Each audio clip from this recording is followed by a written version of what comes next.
Você está entrando na área de transferência da Gigahertz. Esse é o 374º episódio, patrocinado mais uma vez pela Vero, assinatura de cafés especiais, e pela ExpressVPN, e apoiado como sempre pelos nossos mais detensos lá em gigahertz.fm/apoio. Galera que recebe o link da live antes, logo no comecinho aqui da live, para já bater, cair direto aqui, já tá rolando, que recebe também toda semana o e-mail com a enquete exclusiva para escolher, ajudar a escolher o título de cada episódio, e também, é claro, a edição sem edição que sai assim que a gente termina cada gravação aqui às quartas-feiras. A galera acorda na quinta, ou os insônios da quarta-feira já tem o episódio para escutar no aplicativo de podcasts. Quem tá falando aqui é o Marcos Mendes, e assim como toda semana tem aqui o Coque e o Rambo. Tudo bem? Tudo bem. Excelente. Boa, a gente tava acertando a pauta aqui antes da gravação, e eu, na minha inocência, falei, não, acho que precisa de mais assunto, né? Eu coloquei 3 assuntos aqui pra gente discutir, agora eu tô correndo a pauta aqui, só de follow-up eu já daria um episódio inteiro, começar com ele direto e falar sobre os aplicativos que não atualizam mesmo com os updates automáticos ativados. Rambo, o Júlio Budin falou assim, o Rambo poderia esclarecer por que o iPad dele, quando conectado na tomada, por 90% do tempo, não atualiza os apps, mas é extremamente recorrente quando ele remove do carregamento, aí sim começa a atualizar. Você pode esclarecer por que isso acontece? Júlio, o Rambo não poderia esclarecer, porque eu realmente não sei. Isso aí tem cara de bug bizarro, não deveria ser assim. Uma coisa que eu tô pensando agora, que quem escutou a edição sem edição talvez tenha fuçado no mesmo ajuste, talvez seja o Background App Refresh. Tô entrando aqui e não tem App Store, esquece o que eu falei. Tava entrando aqui pra ver se tinha App Store, se dava pra você ativar ou desativar a atualização. Vai ter quando a União Europeia obrigar a Apple a colocar, ou o DOJ, verdade. Né? Porque por enquanto as coisas da Apple, até porque quem atualiza essas coisas em background é um daemon lá, não é nem o próprio processo da App Store, mas e eu já vi a mesma coisa também, assim, de... Eu não sei se talvez lá vou eu, né? Eu falei que eu não poderia esclarecer e acabou de me surgir aqui uma ideia que talvez possa ser, porque assim, eu acabei de me lembrar que isso acontece também no meu iPad. Na verdade, eu tenho 2 iPads, inclusive eu tô vendendo um iPad mini, de 6ª geração, se alguém quiser. E aí o que acontece é isso também, que na hora que eu vou usar o iPad, eu vejo ele atualizando os apps. Porém, eu uso muito pouco o iPad. Muito pouco a ponto de, assim, tipo, raramente eu desbloqueio ele com Touch ID. Porque entre eu usar e a próxima vez já expirou o Touch ID, tem que digitar a senha de novo. São 8 horas, né? Eu acho que é uma coisa assim. E aí, eu sempre imaginei que fosse por conta disso, que se você fica muito tempo sem desbloquear o device, ele meio que fica dormente ali, até perde a autenticação das coisas e não consegue fazer esse processo. Mas eu imagino que o caso do Júlio não seja igual ao meu, ele deve usar o iPad com mais frequência, então não explicaria, né? E mesmo no meu caso, eu acho que é estranho, porque o que a Apple diz pra você fazer, e o que eu também recomendo todo mundo fazer, é ter um schedule lá de carregamento, né, do iPhone, por exemplo, todo dia de noite e tal. Agora, no meu iPhone eu não vejo esse lance da atualização dos apps ser meio bizarra. Rola deles ficarem lá, mas daí é aqueles que tem o Phase Rollout, que a gente falou na semana passada, mas eu não vejo isso de tipo, tirei da tomada e aí que ele atualiza. Isso não aconteceu. Não faço ideia. Tinha pensado numa hipótese também, mas essa é uma hipótese largada. Olha, isso é o tipo de coisa que é muito fácil de ter um bug, porque é um lance assim, se tá carregando, aí quando trocar de não carregando pra carregando, você vai lá e atualiza, mas aí dá um problema de timing ali, um race condition, alguma coisa que inverte a condição e aí ele entende que você mudou de carregando pra descarregando, mas ele acha que tava descarregando e tava carregando e aí começa... tem cara de ser bug mesmo. Aí não tem o que fazer. Nossa, um bug que a Apple TV resolveu, que tava me deixando louco, é o seguinte, eu ativava a VPN, o AirPlay pros HomePods parava de funcionar. Porque, sei lá, como é que ele tá na Croácia e com os HomePods funcionando isso no Brasil ao mesmo tempo? Sei lá, ele bugava e parava de funcionar. E dá pra entender muito como é que uma coisa dessa possa ter passado batido, né? Se ativando a VPN com o AirPlay, que é uma coisa que o povo em Cupertino não vai fazer nunca, não tem motivo pra fazer, né? Então, agora que o mundo usou a VPN lá direto, eles arrumaram e agora tá beleza. Toda vez tinha que desligar ali. Lá em Cupertino, o pessoal que participa do programa Live On Beta deles lá, que tem pra HomePod, precisa fazer login com o Apple Connect, que é uma VPN. Então eles estão numa VPN. Então como que... É que os dois estão na mesma VPN, né? Tem isso também. Pode ser. Então, mas arrumou, tá ótimo, tô bem feliz com isso. Agora, na semana passada, o Rony Peterson pediu dicas para otimizar o aprendizado dele de Python e o Coca ficou na dúvida se o objetivo era para complementar o trabalho de jornalista ou mudar de carreira. Eu também tinha ficado com essa dúvida e, em resposta à pergunta do Coca, o Rony informa que planeja migrar da carreira atual como professor de magistério superior em jornalismo para a área de programação. Então tá respondido, de fato a pretensão é mudança de carreira, então acho que a gente conseguiu dar dicas também que servem para os dois casos e boa sorte aí pro Rony nessa empreitada. Uhum. É louco, né? É assim, eu invejo tendo mudado de carreira, eu invejo a coragem de também quem tem essa manha de fazer isso, né? Porque, sei lá, né? No meu caso, por exemplo, foi com 37 anos. Já tá meio lá pra frente do jogo, né? Pra falar, não quero mais fazer isso que eu fiz nos últimos 20 que eu me formei. Fazer outra coisa e vamos ver no que dá, né? Então é aquele friozinho na barriga, mas bacana e não é uma coisa rara, né? A gente vê que muita gente que entra em programação geralmente teve uma outra vida antes, fez alguma outra coisa e passou por um processo, uma carreira e tal, usa essa experiência até para benefício próprio na carreira nova de programação, mas é sempre intrigante e empolgante ver quem resolve mesmo, né, fazer isso aí. É bacana e vou ecoar o que vocês falaram. Boa sorte pro Rony. Teve um episódio do Olá Mundo que a gente fez onde alguém tinha perguntado, no caso a pessoa já tinha 50 e poucos anos, alguma coisa assim, e tava pensando em mudar de carreira pra programação e tal. E a gente levantou justamente isso. Eu acho que tem outras áreas que são assim também, mas programação especificamente é uma área que se beneficia de diversidade em todos os sentidos. E isso inclui diversidade de background profissional da pessoa. Então, às vezes, a pessoa era jornalista e vira programadora, e aí vai ter uma contribuição diferente a dar ali pros projetos que ela vai participar. Então tem muita empresa de tecnologia que contrata pessoas com backgrounds diversos para trabalhar em programação. A própria Apple, quando eles contratam lá para trabalhar no Final Cut, no GarageBand, tá, você tem que saber programar e tal, mas eles colocam como um plus muito bom. Você tem alguma formação em música, em cinema, né? Que são coisas que vão ser úteis. E aí, jornalismo também. Você sabe os problemas que a sua área atual enfrenta. De repente, depois, quando você estiver na área da programação, você vai trabalhar para resolver alguns desses problemas. Ou criar novos.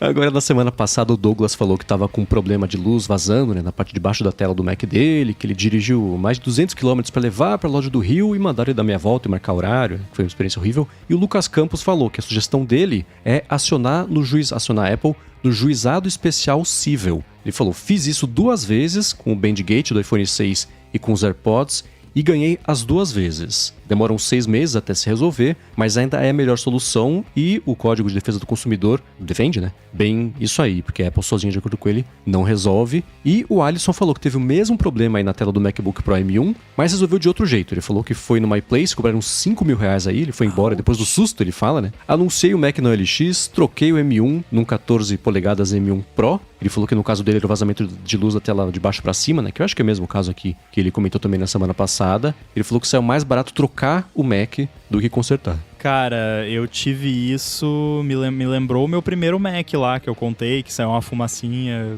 queimou a placa lógica, né? E na época aconteceu isso, eu vendi as peças do Mac no Mercado Livre e não vendi, Mac papapá no estado. Não, eu vendi o display, o top case, o bottom case, a bateria, o cardzinho AirPort, tudo que tava bom ainda nele. A única coisa... Não, até a placa lógica eu vendi. A placa lógica queimada eu vendi. E óbvio foi uma mixaria, né? Mas com tudo isso, eu juntei a grana e comprei um Mac novo na época.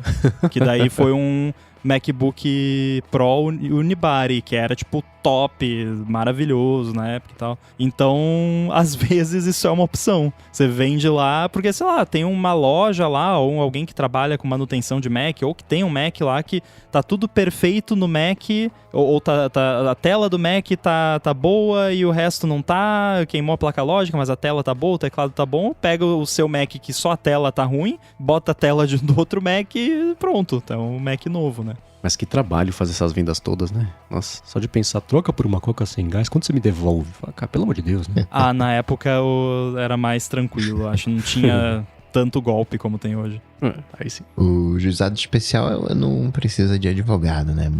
É mais ágil. Mas não raro, os casos envolvendo a Apple são julgados à revelia. Então, dependendo de onde você entrar, a Apple diz, caraca, eu não vou mandar um cara pra me defender lá. Melhor dar um Mac. Mais barato um Mac do que... né?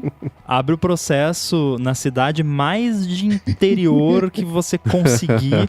Eu já descobri, então, que se eu for processar a Apple num negócio desse, é melhor eu ir lá no Rio Grande do Sul, lá na minha cidade natal, e processar lá do que aqui em Florianópolis, que aqui talvez eles se deem o trabalho de mandar alguém.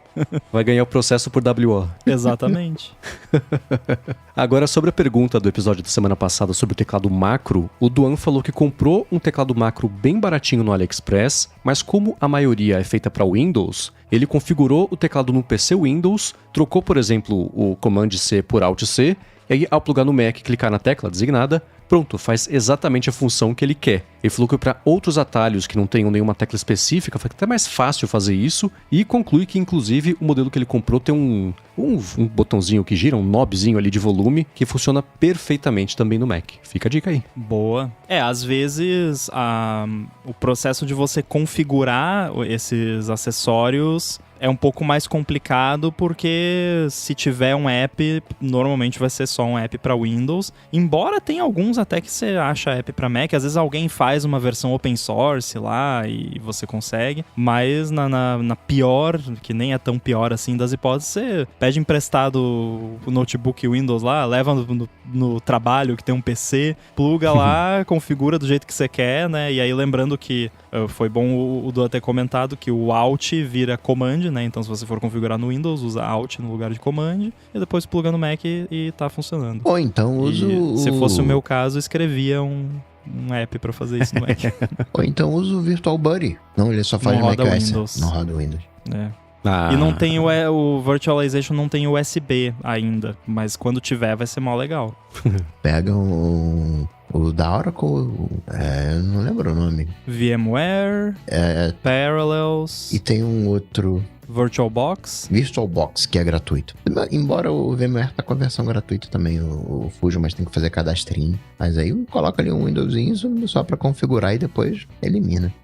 Agora, quem também deu uma dica de uma coisa parecida foi o Matheus Santos. Ele falou que usa um macropad que ele comprou no AliExpress. Ele mandou o link, eu achei super bonitinho. A gente vai deixar aqui na descrição pra quem quiser dar uma espiadinha. Eu tive uma reação alérgica quando vi que ele era luzinhas RGB embaixo, mas dá pra você deixar tudo na mesma cor. Então já volto a considerar um dia comprar um negócio desse. Tem ali um gridzinho de teclas, tem 3 knobzinhos, né, também pra você girar e etc. E falou que em conjunto com o Keyboard Maestro para executar alguns atalhos e também com o Better Touch Tool, né, que ele configurou uns layouts específicos para aplicativos, ele falou que configurou com um software chamado Mini Keyboard, que a gente também vai deixar o link aqui na descrição para quem quiser dar uma fuçada, e os diferentes usos que vocês derem para isso, mandem pra gente, que eu sempre acho divertidíssimo e curiosíssimo ver como cada pessoa tem um jeito muito específico e diferente e meio inimaginável de usar essas coisas para situações específicas. Então, para quem usar, manda pra gente. Eu fico bem curioso para saber o uso que vocês dão pra isso aí. Nossa, cara, que negócio bonito. É bonito mesmo. Né? É bonito. Né? Parece, bonito. assim, pelas fotos, né?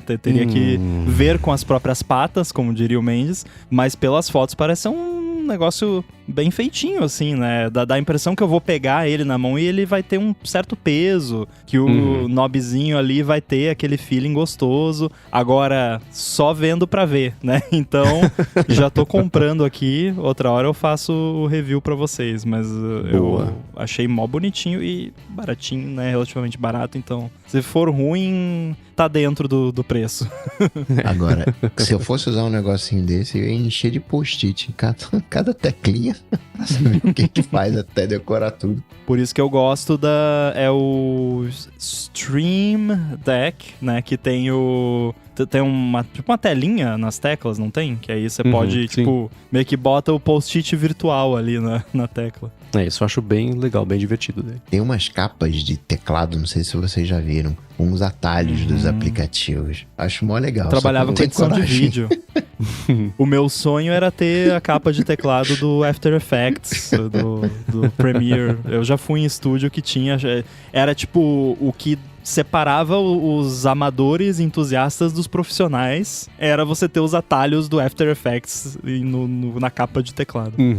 Pra quem não... Vai ter link na descrição, mas pra quem nunca viu isso, é uma capa meio de silicone, super fininha e transparente assim, que encaixa perfeitamente em cima do teclado, e as teclas tá escrito alguma coisa, são agrupadas por cores também pra facilitar, porque esses programas, eles dependem... Quer dizer, quem quiser fazer tudo sem atalho de teclado pode fazer, vai levar uma semana pra fazer um negócio que faz em 3 minutos sem atalho, com atalho de teclado, né? Mas já tem os atalhos pré-programados ali, tem uma capa específica pro Lightroom, uma capa específica pro After Effects, uma pro, sei lá, Premiere. Sempre achei também super interessante, nunca usei, porque eu acho que a sensação de mexer nessas coisas assim é meio...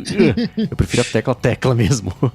Mas eu acho conceitualmente mó legal. Agora, na semana passada a gente bateu um papo sobre um programa super velho que eu usava... que adivinhava o que eu estava escrevendo, etc. Que era uma brincadeirinha de idosa ali na época. Conheci, por acaso, o cara que programou isso aí numa palestra. Bom, falei na semana passada. E a gente despertou memórias aqui de outras pessoas que escutam o ADT, que mandaram seus testemunhos e lembranças também. Mas antes de falar sobre isso, eu vou agradecer, é claro, a Vero, assinatura de cafés especiais, que corre pelas minhas veias agora, enquanto eu gravo aqui este patrocínio e esse ADT, que está de volta patrocinando o ADT e a Gigahertz, e está oferecendo presentes muito legais para assinatura do plano anual ou do mensal, para receber todo mês um café gostoso por meio do link vero.café/ADT, Vero com 2 Os, mas tem link na descrição para facilitar. A Vero procura por pequenos produtores de café por todo o Brasil, cafés especiais por todo o Brasil, e manda uma vez por mês esses cafés com uma surpresinha, uma coisinha gostosa ali que harmoniza bem. Esse mês são os cookies de laranja que eu achei super gostosos. E na Vero, quando você faz o pedido, você faz a assinatura, você escolhe o tipo, se você quer o grão mais torrado, menos torrado, torra média, clara, escura, se você quer receber o café já moído, se você quer receber o grão para moer na hora, que é como eu faço, se quer ele direto ali na cápsula de maquininha de expresso e coisas assim, e eles torram o café todo dia para mandar para quem assina, o que é excelente, porque ele recém-torrado vira outra coisa, tem outro gosto, é uma delícia, muito melhor do que o café que foi torrado e, pior ainda, moído há bastante tempo. Para assinar tem 2 modalidades, tem a anual e a mensal, e a assinatura anual é de longe com o melhor custo-benefício, porque além do café ser muito gostoso, você vai querer assinar o ano inteiro mesmo, você ganha 17% de desconto em relação à assinatura mensal. Isso também é bacana porque pode ser um presente para alguém, né? Alguém que goste de café ou que a pessoa tenha dito que talvez eu comece a tomar café. Se você comprar assinatura, garanto que vai ser um presentaço aí para a pessoa. E os cafés vêm sempre também com uma explicação sobre quem que é o produtor, a região, a pontuação, né? Altitude também, variedade, coisa assim. E para comemorar que a Vero está de volta patrocinando o ADT e a Gigahertz, eles estão com um presentão que é o seguinte: se você for em vero, com 2 Os, .café/ADT, você ganha para assinar o plano anual um moedor manual, você ganha uma prensa francesa, que é um jeito super gostoso de fazer café, um guia de preparo e também 100 gramas a mais aí de café surpresa, de grãos em café surpresa. Já se você assinar o plano mensal, tem presente também, que são R$20 de desconto no primeiro mês da assinatura. Faz 3 anos aí, pouco mais, que eu assino a Vero, adoro, sou super satisfeito com o serviço deles, o café sempre muito gostoso. Então acessa lá, vero.café/ADT ou usa o cupom ADT na hora que for fazer a sua assinatura e ganha os presentes todos aí para comemorar que a Vero tá de volta aqui, trazendo mais café para todo mundo, que é sempre muito bom, né? vero.café/ADT, link na descrição. Muito obrigado a Vero por estar de volta aqui patrocinando o ADT e pelo apoio a toda a Gigahertz. Valeu! Obrigado, Vero. Muito bem, eu falei na semana passada sobre o Eugênio, que era aquele programa que você digitava secretamente a resposta para uma pergunta. Era o ChatGPT fake, né? E aí ele respondia e todo mundo ficava surpreso, queria saber o que você tinha perguntado. E a gente recebeu um feedback aqui de um programa parecido que o Bruno Bezerra falou que tinha um que chamava Lucifer. Ele fez uma pesquisa e achou uma versão web aí, que vai ter link na descrição aqui do Lucifer. Ele falou que lembra de usar e a família toda tá em volta ali do monitor, de tubo do escritório de casa, e todo mundo surpreso aí que o Lucifer, que medo, sabia as respostas do que eu tava perguntando. Eita. Eu testei, eu fui no site que ele mandou e ele tava em inglês. Eu não sei se tinha um jeito de acessar ele em português, mas ele em inglês, a hora que eu botei um A acentuado, ele se embananou inteiro. Igual o AI Pin, que a gente vai falar daqui a pouquinho também, né? Que acento ele não Não se deu muito bem, mas ainda assim é divertido, dá pra ter uma ideia de como é que funcionava ali, ou se você quiser brincar em inglês, né, assustar alguém, também dá pra fazer, o link vai estar na descrição. Ainda sobre isso, o Douglas Santana faz uma proposta, né? Teve esse papo no último episódio, lembrou diversas trollagens, né, que ele fez, e ele sugere que podia, né, o pessoal enviar, né, e compartilhar no podcast as trollagens que fazem, ou faziam. E ele compartilha algumas das dele, que ele não se orgulha. Ele fazia o loop com um alerta no JavaScript, aí mandava, né, esse JavaScript para a pessoa abrir no IE e ficava em loop. No antigo MSN saudoso, tinha um plugin que você podia passar pela pessoa que estava conversando. E vários pensavam que, né, o computador tinha sido invadido. Na escola, ficava um estabilizador do lado de cada um dos computadores. E aí ele trocava o estabilizador de um com o outro. De tal maneira que quando a pessoa fosse desligar o computador e, né, já descia a mão para desligar o estabilizador, só que não era o estabilizador da máquina, era do vizinho, né? E aí, né, o vizinho perdia todo o trabalho e não tivesse salvo. Imagina as brigas, né? Oxe. Você desligou meu computador. Eu lembro na agência aconteceu algo parecido, que era isso, assim, né? Era computador, torre, computador, torre, computador, torre. O cara foi levantar, foi embora, pumba, desligou pro computador que ele achava que era dele, era do vizinho. Perdeu o trabalho também. De, sei lá, meia hora, uma hora assim. Mas o pior foi uma formatação de torre errada. O cara saiu de férias, tinha lá, assim, tá ali, ó, precisa pegar aquele computador lá e formatar. Tipo, filme de Adam Sandler, um do lado do outro. O cara foi lá, pegou o computador, formatou. E era de uma pessoa lá da agência que era bastante vocal, gostava de expressar muitas opiniões ali. Quando ele voltou de férias, sabe que assim, ele chegou e todo aquele silêncio, todo mundo foi acompanhando ele com os olhos correndo de um lado pro outro, assim. Aí ele sentou, olhou pra todo mundo e falou assim: eu já sei que formataram meu computador, tanto faz, eu tava de férias. Então, aquele alívio, né? O cara que formatou. Ele passou semanas remoendo ali. É o equivalente tecnológico do médico amputar a perna errada, né? Exatamente. A consequência é um pouco menor, né? Mas... olha, mais ou menos, viu? Era tensa a situação ali. Mas você vê, em sala de cirurgia tem... Bom, não é surpresa, tem checklist de tudo e uma das coisas é lateralidade. Garante que é o lado direito, tá? Ou que é o esquerdo, tá? Só pra ter certeza. Mas se eu fosse fazer qualquer procedimento, tipo, num dos braços ou numa das pernas... né? Se um dia precisar, tomara que não seja amputação, pelo amor de Deus. Mas eu faria que nem o House lá, escreveria com canetinha. Não é essa perna, não é esse braço, é o outro. Uhum. Mas o House ele pôs, tipo, essa também não, né? Não teve um lance assim, acho que eu lembrei dessa cena, assim. Porque não era pra amputar nenhuma. Uhum. Né? Mas é comum falar, a pessoa chega geralmente acordada na sala de cirurgia, né? Então fala, e aí, tudo bem, né? Você sabe que você tá aqui, qual que é o procedimento, o que vai ser, tem todo um processo pra minimizar a chance de dar errado. Mas dá, né? A gente escuta umas coisas às vezes e fala, cara, que loucura, né? Falta de uma pessoa conversar com a outra acontece em qualquer tipo de emprego, seja lá o tamanho da importância da situação, sempre tem um boi na linha que pode pôr tudo a perder, é muito doido. Teve uma trend que viralizou no TikTok recentemente, que foi alguém falando, eu sou médico, se eu errar, a pessoa morre. Aí o pessoal começou, se eu errar, o prédio cai, engenheiro.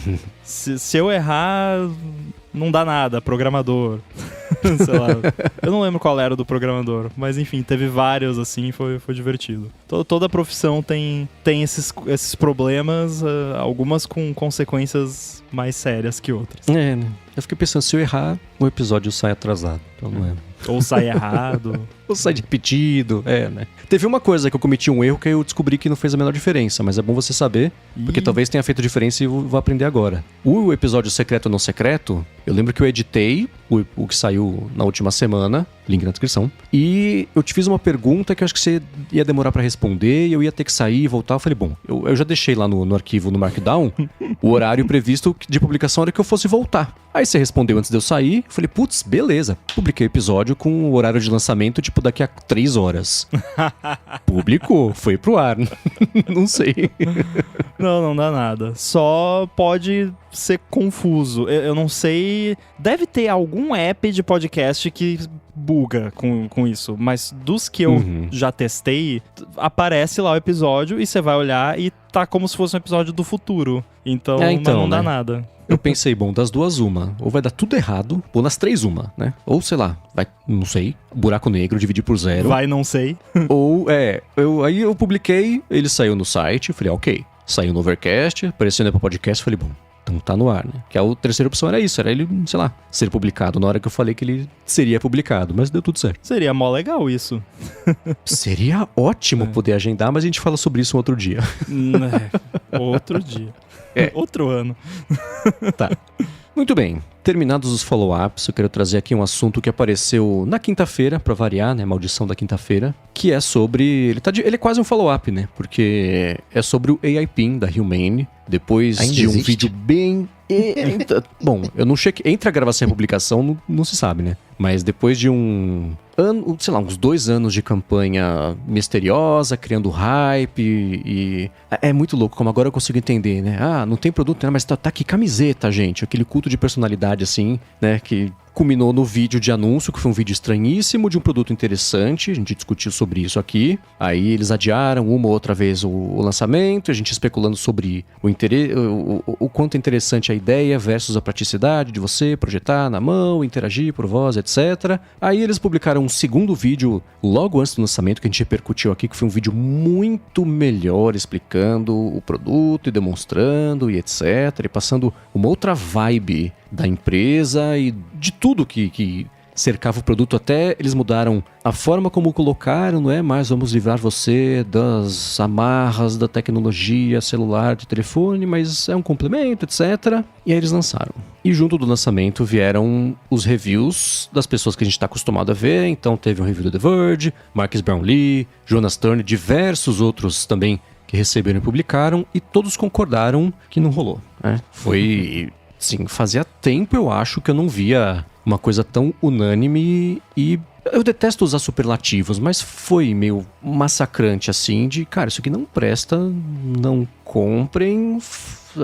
Não dá pra entender porque lançaram, etc, etc. No caso do Marcus Brownlee, eu acho que por ele ser uma pessoa que geralmente é positiva, não que ele é tendencioso, ele até publicou um vídeo falando sobre isso também, mas ele é um excelente comunicador, né? Até na hora de criticar, ele tem um vocabulário e ele sabe criticar de um jeito que não doa. Mas o AI PIN exigiu um pouco mais de opinião ruim em comparação com a boa. As pessoas se assustaram e gravou um vídeo e falou, cara, meu compromisso é usar, se eu gostei, se eu falar que é bom, eu gostei, eu falo que é bom, se não, não. E é isso, e assim, você vai falir a empresa. Eu falo, cara, se liga, que falir a empresa, mas a responsabilidade não falir a empresa é da empresa, eles lançaram o produto, eu usei. Enfim, né? O pessoal até mandou pra gente ao longo dessa semana, né? E aí, vocês vão falar? Claro que a gente ia falar, porque a gente falou tanto dele antes, né?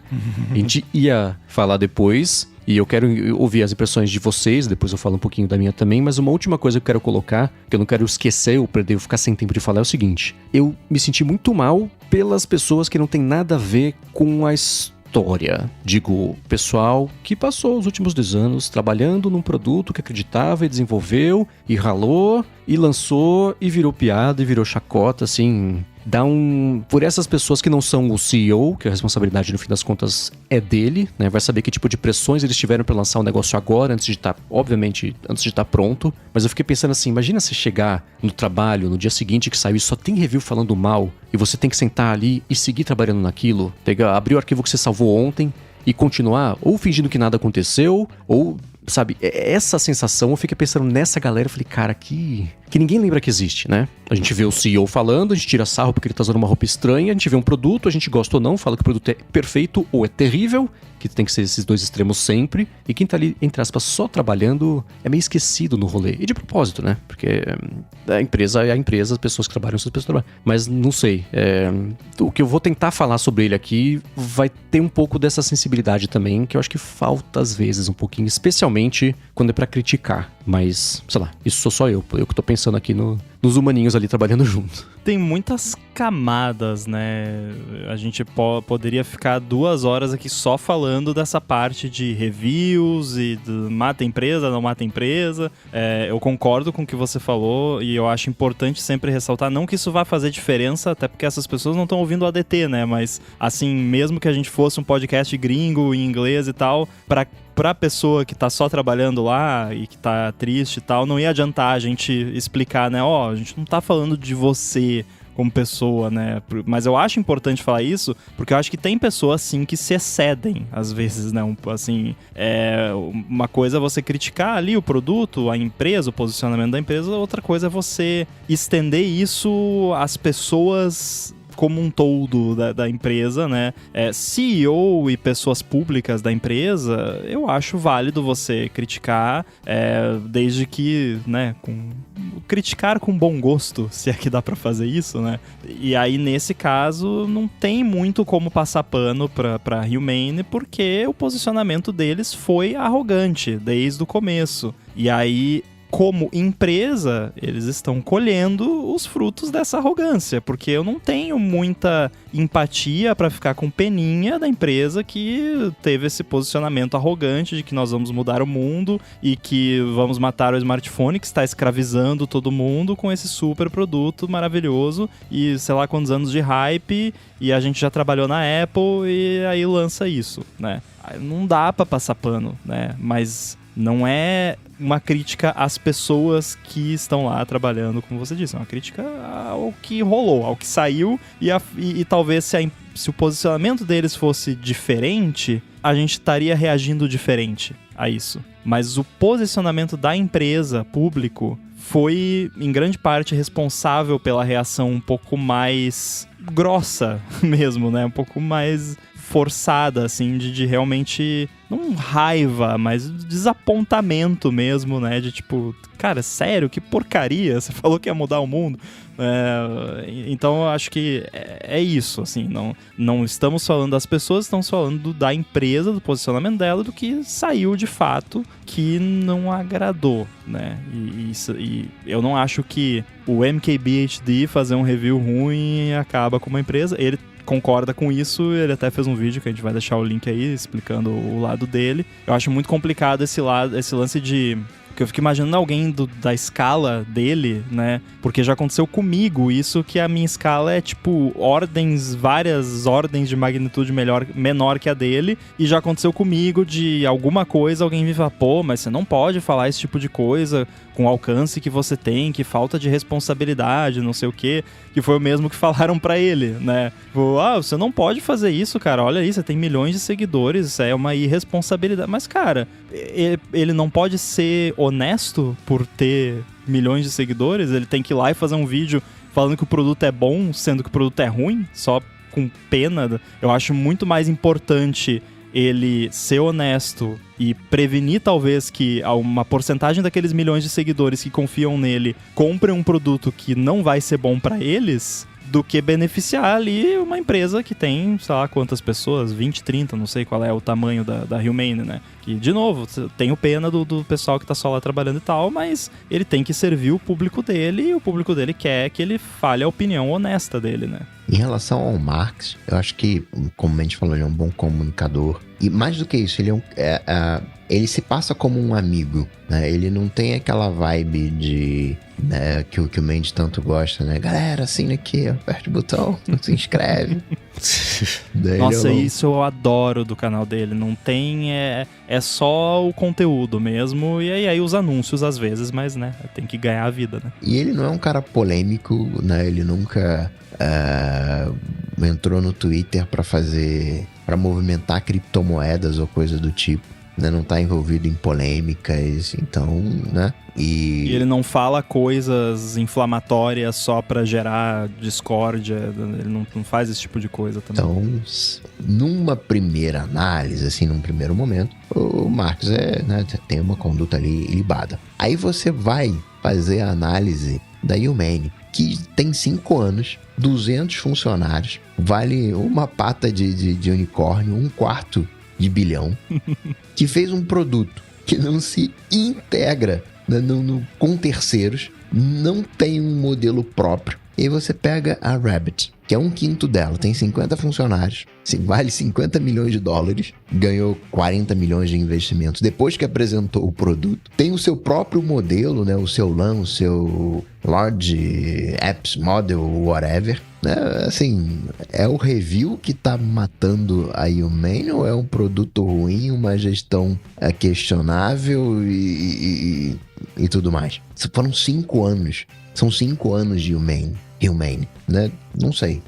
O que eu vi de críticas no caso do Marcus Brownlee cara, assim, é inevitável, né? As pessoas que mais chegam babando pus de raiva, falando horrores, são as que menos sabem do que elas estão falando, as que menos entendem como é que funciona. Assim, a pessoa acusar o cara de que ele vai quebrar... Cara, você acha que sim, tudo bem que ele fala sobre o mundo de tecnologia e esse é um produto que é mais voltado para essa, pelo menos a primeira versão, para essa galera mais ligada em tecnologia, etc. Mas que review que vai acabar com um produto, né? O tamanho dele versus o mercado. Então, não, né? Sobre essa negócio da posição... E você fez uma comparação interessante com o negócio da Rabbit. Rabbit tem um outro jeito, eles não lançaram ainda. A expectativa toda voltou para eles, eu tenho certeza que eles estão escovando o código loucamente há pelo menos uma semana. Porque eles viram o que pode acontecer, né? O jeito que eles apresentaram o produto foi bem diferente, né? Não se colocaram como a solução divina. Eu achei, cara, a melhor frase que eu vi definindo toda a situação veio do Jason Barone, lá do Mac Magazine, que ele falou o seguinte, que o AI PIN traz uma série de problemas para soluções que todos nós já tínhamos. Eu falei, cara, essa é a encapsulação perfeita do que aconteceu, né? Mas eles lançaram um produto que não estava pronto. É isso que vai matar o produto ou a empresa ou não. E é uma coisa que... A ironia, sabe o quê? No título, o Marcus Brownlee fala exatamente isso. É o pior que eu já fiz, por enquanto. Pior que eu já fiz o review, né? Por enquanto. Tá tudo ali, né? A ideia, a promessa, ok. Só que eles não lançaram o negócio pronto. O negócio tá cru. O negócio tá... faltou, né? E eles já disseram, né, que... Só uma questão linguística que eu fiquei em dúvida. Porque quando eu vi o título do vídeo dele, que é tipo... Worst product I've ever reviewed, pontinhos, for now. Eu li isso da seguinte maneira: o pior produto que eu já fiz review até agora. Então, tipo, pode ser que venha um produto pior depois. Mas aí, depois, vendo, né, as explicações e tal, eu entendi que, na verdade, ele é o pior produto que eu já fiz review por enquanto. Tipo, no momento, ele é o pior produto, mas pode vir a não ser, né? Porque ele pode melhorar. Quer dizer, eu vi potencial. Foi isso que ele quis dizer. Exato. Eu não tinha nem pensado na possibilidade de alguém entender desse jeito, do outro jeito, né? Que é assim, talvez tenha uma coisa pior um dia, mas isso aqui, não. Eu tô falando que vai melhorar. A Humane já disse, assim, tem um monte de coisa que a gente vai mexer e vai melhorar, etc. Mas é aquilo que todo mundo que faz review fala. Eu tenho que falar o que eu tô usando, o que tá na minha mão. O que eu tenho aqui, minha experiência com isso foi essa. Você pode prometer que vai funcionar perfeitamente. Tá bom, você faz, eu faço review de novo. Mas neste momento, faltou. E o que é faltou, né? Vai ter link na descrição pros vídeos, mas... assim, as coisas que eles prometeram no vídeo deles, de demonstração, essas já não funcionam. É um nível meio Siri de incompetência com o apoio de um LLM. E coisas de hardware assim, ali, você tá usando tal, do nada ele fala, putz, tô quente, peraí. Ele desliga um pouquinho e esfria esse tipo de probleminha. Não vi o pessoal falar mal de bateria, da capacidade da bateria. Ele tem uma coisa bacana. Falou. Da capacidade? Eu não sei se foi ele ou foi o cara do The Verge, mas algum dos reviews que eu vi, a pessoa falou que a bateria era péssima, durava nada. Isso eu não lembro. O que mais me pegou foi o lance de esquentar e sentir ele quente. Não quente de queimadura, usar mas esse na negócio, pele. mas de jeito nenhum. Né? Você tá esquentando e fala, cara, isso aqui vai explodir a qualquer momento. Uma coisa que eu não vi ninguém falando, mas é um edge case, né? Mas eu não vi ninguém falando e se a pessoa usar marca-passo? Imagino, não pode usar, né? Porque ele vai bem no coração aqui. Tem um ímã ali, né? Exatamente. Um ímã forte. Então acho que não pode. Então, ele tem uma coisa bacana que é entre você tirar uma bateria e colocar outra, que ele vem com duas, ele tem uma mini bateria lá dentro que ele aguenta ficar ligado durante esse tempinho. Deve ser um Vision super Pro, né? capacitor. Vision Pro podia ter isso. Então, né? Não, mas eu falei, mas pode ser que seja um supercapacitor mesmo. É um termo que existe, supercapacitor. Bom, a iFixit deve estar desmontando. Se já não desmontou, e a gente vê o que rolou, mas foi, sim... É uma pena que isso tenha acontecido. Eu não mudo uma vírgula do que eu falei quando eles anunciaram. Escrevi sobre isso no Mac Magazine, que ele é um inútil produto que foi o mais empolgante do ano passado, né? Porque trouxe uma coisa diferente, não quiseram fazer, entre aspas, só mais um telefone com IA, que foi o que ajudou o projeto a tomar um rumo aí, mesmo porque IA não tinha há 5 anos desse jeito as generativas, LLM, quando eles começaram o projeto, então a gente até especulou sobre como eles encaixaram uma coisa na outra para justificar o produto ter um motivo para existir e um argumento de venda, etc.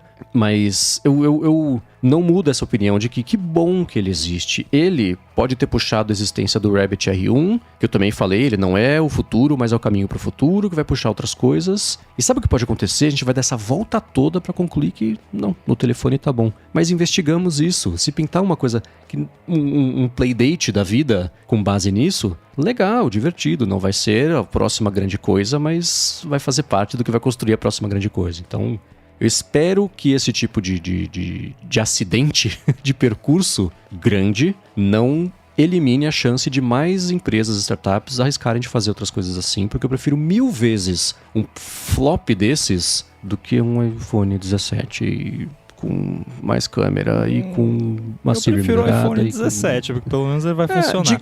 Agora... Da parte de empolgação de tecnologia, do mundo divertido e não... Inclusive, vai parecer estranho o argumento, se é que dá pra se chamar assim, mas eu acho que eu tenho problema com o termo flop, que já virou português, né? Flopar, porque pra mim o negócio flopou é quando já deu errado e já morreu. O EIPIN não morreu ainda, a empresa ainda tá aí, o produto tá aí, eles falaram que vai melhorar e tal. Então eu acho que essa catástrofe que foi o lançamento inicial pode até ser um bom sinal, porque é sinal que as pessoas se importam o suficiente pra isso ser uma catástrofe. Porque o pior que poderia acontecer seria lançar e, tipo, ninguém não ter review do MKBHD nem do The Verge, ninguém fazer review e ficar por isso mesmo. O fato de ter sido esse estardalhaço todo, por mais que tenha sido negativo, é um bom sinal, de certa forma.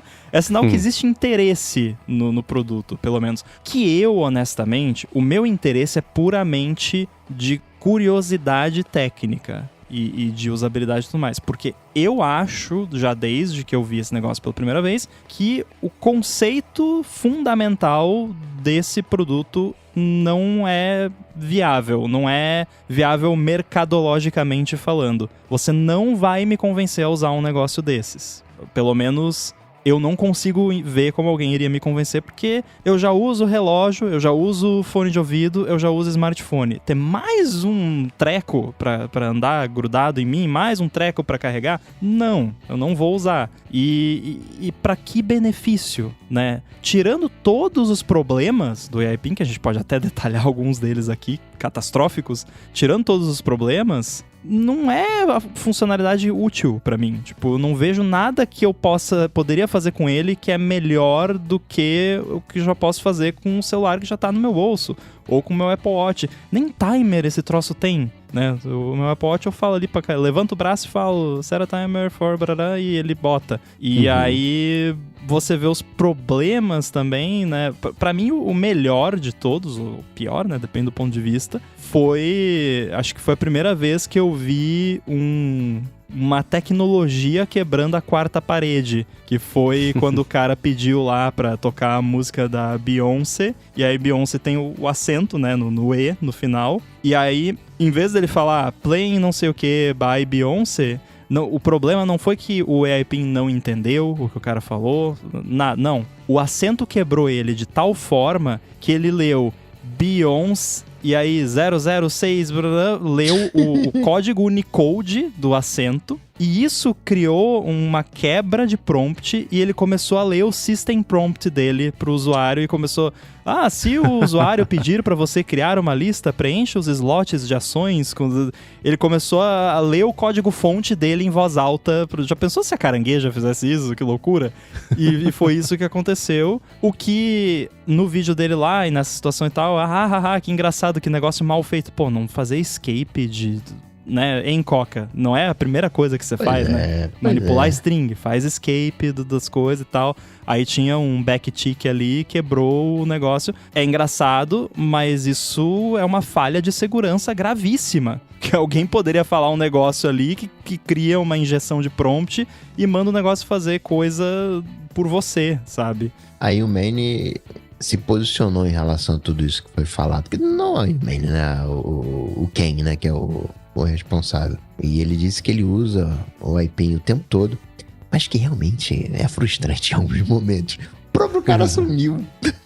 Nossa. Ele concordou. Ele vai falar o quê, né? Ele perfeito? Não. Então, não... aí você vê que You're realmente... holding it wrong. Né? Aí você vê que Usou do outro lado do peito. o produto não estava pronto, né? A infraestrutura não estava pronta e, né? Convenceram lá a Microsoft, né? OpenAI, uma galera, mas... E antes do lançamento, a Humane já tinha anunciado uma leva de demissões, uma quantidade, não sei se era 5%, um pessoal lá da empresa. E eu tenho certeza que a gente vai ler a notícia de que avisaram pro irmão Chowdhury lá, que é o CEO, que não estava pronto, mas ele insistiu numa data de lançamento que tinha que ser essa, e que foi uma loucura, e todo mundo fez o que pôde, que eles lançaram mesmo assim, que ele estava avisado, etc. É a história que a gente sabe que já está escrita, que é só alguém falar que foi isso para poder sair no The Verge, no TechCrunch, e a gente vai comentar isso quando inevitavelmente essa notícia aparecer. Mas no caso do prompt, do injeção de código por acidente da Beyoncé virou hacker agora.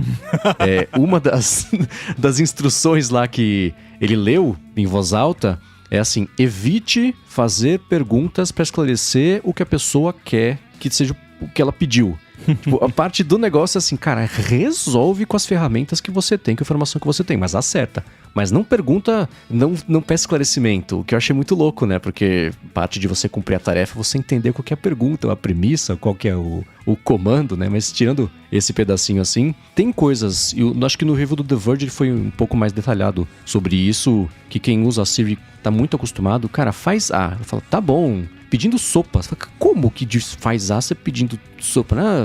Quanto custa o microfone tal? Aí ela fala assim, tá, mandando uma mensagem pra não sei quem. Você quer comprar um microfone? Tipo, cara, de como que quebra malucamente assim, mas aconteceu. Quanto custa o microfone tal? Ligando pro hospital. É isso, né? É o que a gente já falou várias vezes, que ela é a véia surda da Praça é Nossa, né?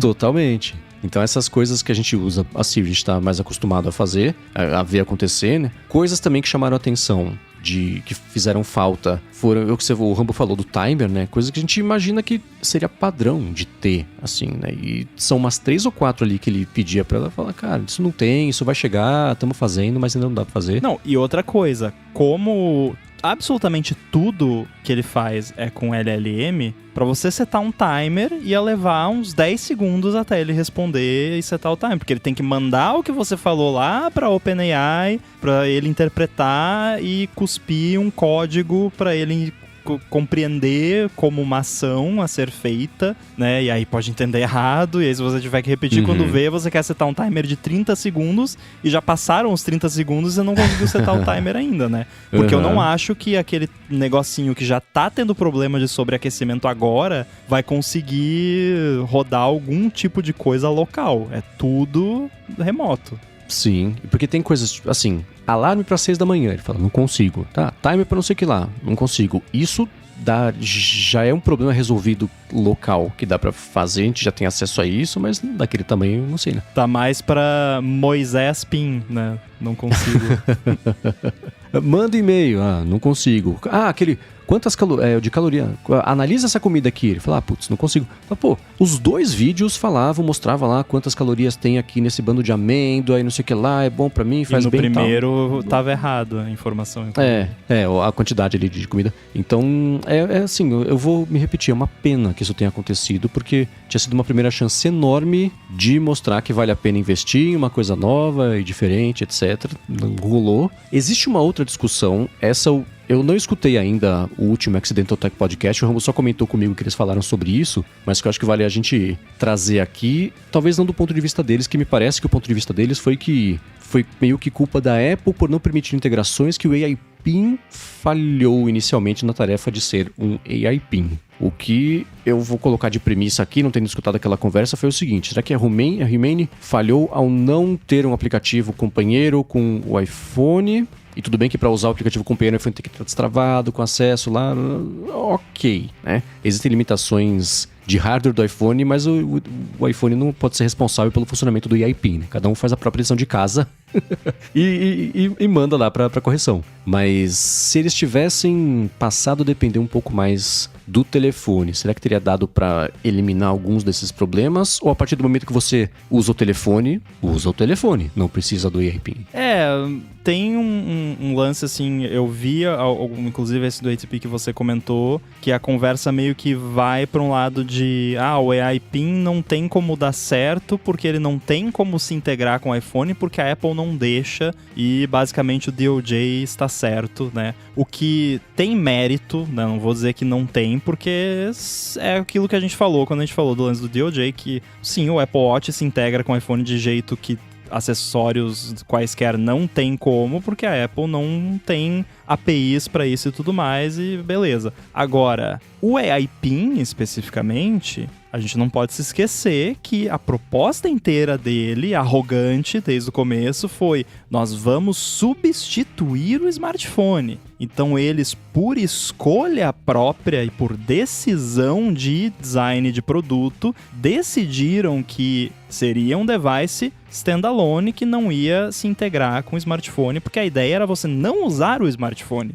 Então, você jogar isso no balaio ali de culpa da Apple, eu acho ingênuo, né, nesse ponto, porque não foi a intenção deles. Né? Se tivesse sido, eles teriam conseguido? Não sei, porque eles não tentaram, eu também não tentei, então não sei. Agora, tem outro aspecto também que muitas vezes é esquecido, que eu também comentei naquele episódio que o Arthur estava com a gente aqui, a gente falou do lance do DOJ, que tem muitas dessas coisas que a galera simplesmente passa um risco de caneta vermelha em cima. Não, isso aqui não dá pra fazer no iPhone porque a Apple não deixa, que na verdade dá. E as pessoas não fazem porque tem preguiça. As empresas não fazem porque tem preguiça ou porque não gostou do jeito que tem que fazer, porque... E muitas vezes essas coisas que são chamadas de limitações impostas pela Apple, na verdade são padrões, e aí não padrões no sentido de USB-C, mas padrões no sentido de o mínimo de qualidade que uma integração tem que ter.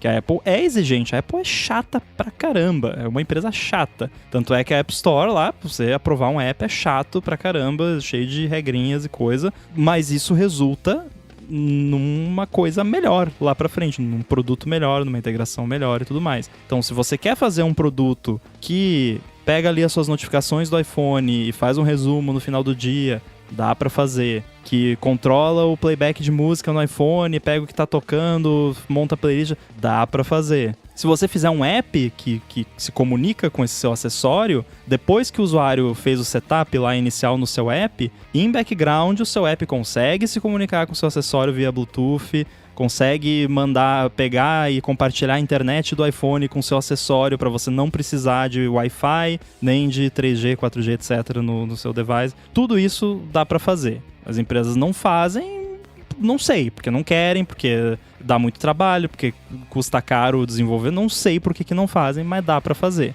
Agora, o ponto é, a Humane nunca quis fazer isso. Pelo menos segundo a mensagem pública deles desde o começo, foi: nós vamos substituir o smartphone. Então não faria o menor sentido, dentro do que aparentemente era o projeto deles, eles se integrarem com o smartphone, sendo que a ideia é você não usar o smartphone. E então, meio que morre por aí. Agora, esse lance de ser melhor que o smartphone, então por que eu não uso o meu smartphone e tal, eu acho que o MKBHD resumiu bem no review dele, que tem uma cena maravilhosa, onde ele tira uma foto do Cybertruck, né, que ele tirou a foto, aí falou pro AIPin, olha isso e me diz o que você tá vendo. E aí, depois dele fazer o request pro AIPin, o celular dele tava no bolso dele, era, acho que um topo de linha da Samsung, não sei, alguma coisa assim. Pegou, desbloqueou, tudo em velocidade normal que você faria no dia a dia, não fez correndo. Pegou, abriu lá o Google Lens ou alguma coisa parecida, tirou a foto e tava lá as informações que é um Cybertruck, assim. Aí o AIPin, daqui uns 3, 4 segundos depois, respondeu. Ou seja, o smartphone ainda é mais prático. Mesmo que mas o device já tá aqui, mas o seu iPhone tá no bolso, o seu Android tá no bolso, tira do bolso. Que preguiça é essa de tirar do bolso? Algumas coisas são quebra de hábito, assim, e é inevitável. Quando o tempo de resposta fica menor, porque o modelo vai ser otimizado só para esse tipo de uso, eles vão dar um jeito da rede ficar mais parruda, etc, etc, etc. Você usando um negócio desse e um fone de ouvido, eu já consigo imaginar que seja tão libertador quanto você usar um relógio com câmera e fone de ouvido para fazer uma coisa dessas. Isso no review do The Verge... Mas vai ter câmera nos AirPods. Então, né? Mas no The Verge ele fala isso. Existem tarefas em que eu entendi o benefício de ter uma coisa dessa, mas tem que funcionar. Né? Tudo isso você consegue fazer com o telefone? Consegue, mas putz, eu tento evitar de cair nesse tipo de raciocínio, porque senão a gente estaria falando sobre isso. Tudo a gente consegue fazer com pedrinhas e fogo? Sim. Então, é o lance do cavalo mais rápido, né? Exatamente, né? Tem um jeito novo de fazer, mas eu consigo fazer do jeito antigo. Tá bom. Às vezes escola, às vezes não. O iPad tá aí pra mostrar que nem sempre dá pra se colocar como uma vitória da tecnologia só porque tá fazendo de diferente e beleza, só porque existe e justifica. Dito isso, é uma falha. A parte de ele poder se integrar, por exemplo, se desse pra ele usar, assim como o primeiro Apple Watch fazia, você roda, o aplicativo de Apple Watch rodava no iPhone e ele fazia tipo um stream do aplicativo pra mostrar no relógio. O cérebro mesmo funcionava no iPhone. Aí eu compro a ideia de que o iPhone é muito restritivo, não permite que isso... Tá, mas não é responsabilidade da Apple salvar as outras empresas. Eu não sei o que dizer sobre isso, que assim, putz, você pode culpar qualquer outro sistema computacional por você não ter conseguido se integrar com ele, porque o seu produto não funciona? Não, essa conta não fechou pra mim. E aí eu me pergunto, tá claro pra todo mundo que eu não vejo qual é o sentido nesse produto, e nem no Rabbit R1 também, que eu acho mó bonitinho, falei aqui, fofinho, legal. Assim, eu tenho o Playdate é muito bacana, mas é um brinquedo, né? Não tá no mesmo nível de um Apple Watch que eu uso diariamente, que tem de fato utilidade prática no meu dia a dia, que não é só se divertir. Então, pra mim, eu não vejo utilidade nesses produtos. Aí eu me pergunto assim, por que precisa ser um hardware, né? Se no momento atual, é que nem você disse, daqui a pouco os modelos vão estar melhores e tudo mais, porque o mais triste, até talvez do lance do AI PIN, é que tudo indica que o hardware em si é mó bom, assim, é bem feito, a construção, o design é bacana, ele é bem sólido, bem construído, mas, né, é tipo aquela pessoa mó bonita que não tem nada na cabeça, né? É um hardware mó bonitinho, mó bem feito, mas não tem utilidade. E aí eu fico me perguntando, pra que fazer um hardware, né? Até o próprio Rabbit R1, no dia que eles fizeram o vídeo, algum maluco foi lá, em 2 horas ele tinha um app no iPhone que fazia tudo que o R1 fazia, né? O AI PIN é aquela trabalho de escola, cada um faz a sua parte e junta no dia de apresentar, e aí fica aquela coisa meio assim, alguém fez, a apresentação tá mó bonita, só faltou o conteúdo. E o primeiro slide não conversa com o segundo e o terceiro nem era sobre esse assunto, a pessoa errou. Então parece um pouco disso, né? E o Steve Jobs explicou muito bem isso na apresentação do iPhone, né? Que é uma coisa óbvia, mas é legal quando a pessoa fala uma coisa óbvia que você não tinha pensado antes. E o que ele falou foi assim, a gente tirou os botões e transformou em só tela.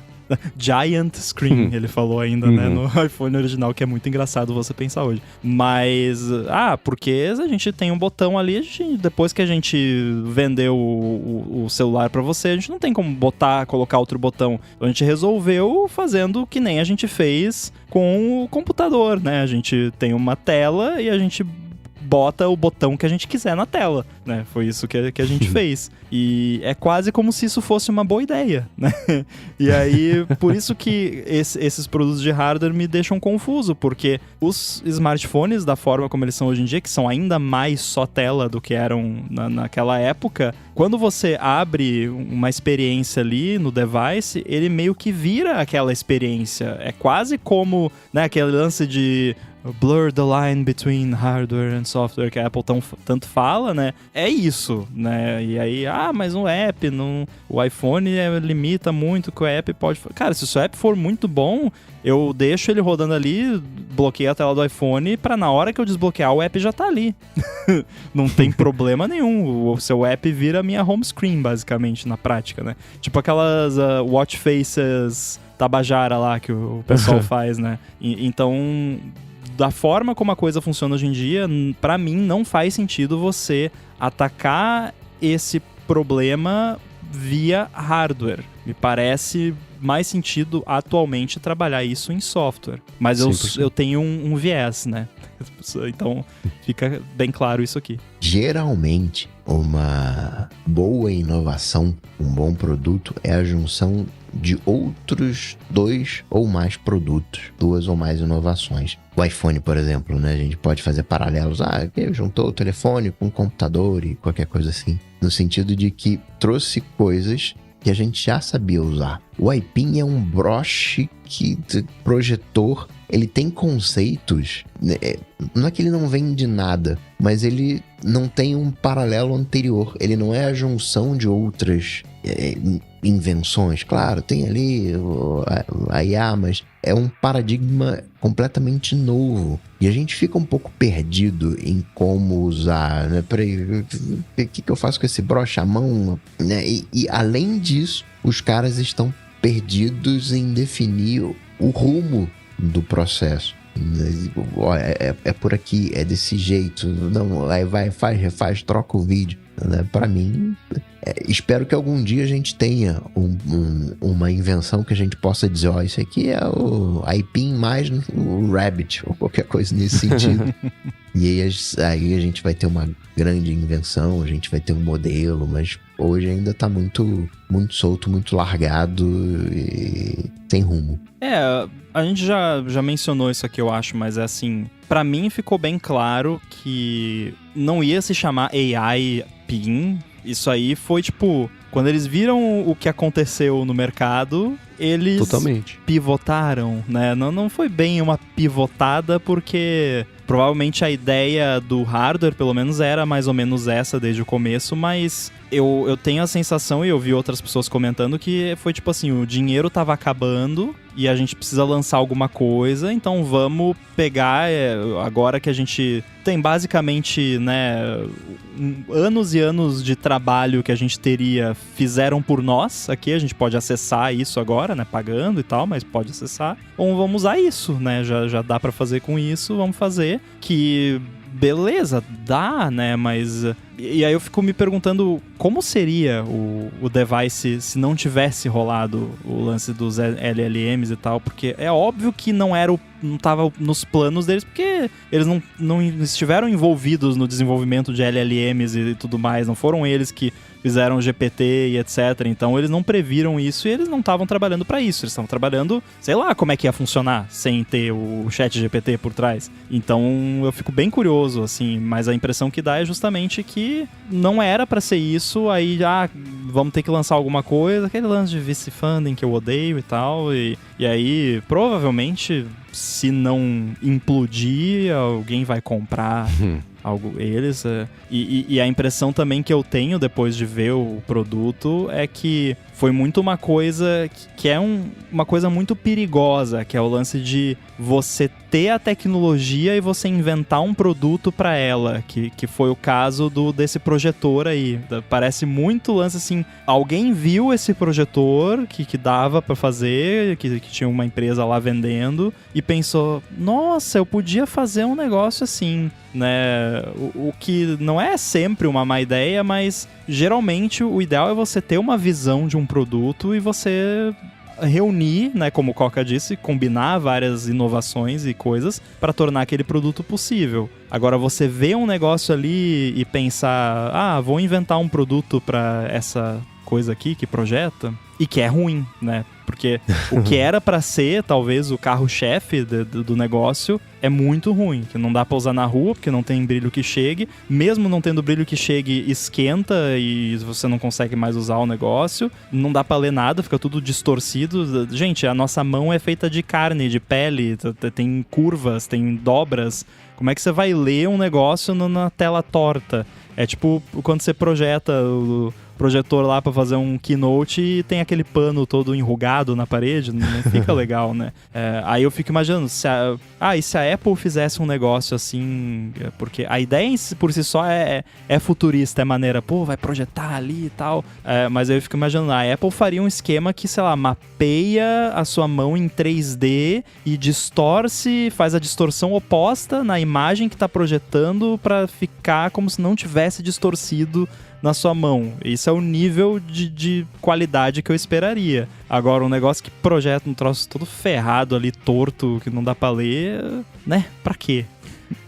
Eu não tenho dúvida de que o produto nasceu com a ideia, com a tecnologia da projeção. A base estava ali, porque você tendo isso, permitindo projetar a mão, essa é outra coisa. A gente nem tinha falado do projetor ainda e que quando tá sol você não consegue ver. Então isso sim, assim, eu entendo que tem limites da física, mas, putz, você ia apoiar seu produto nisso, né? Então não faz, né?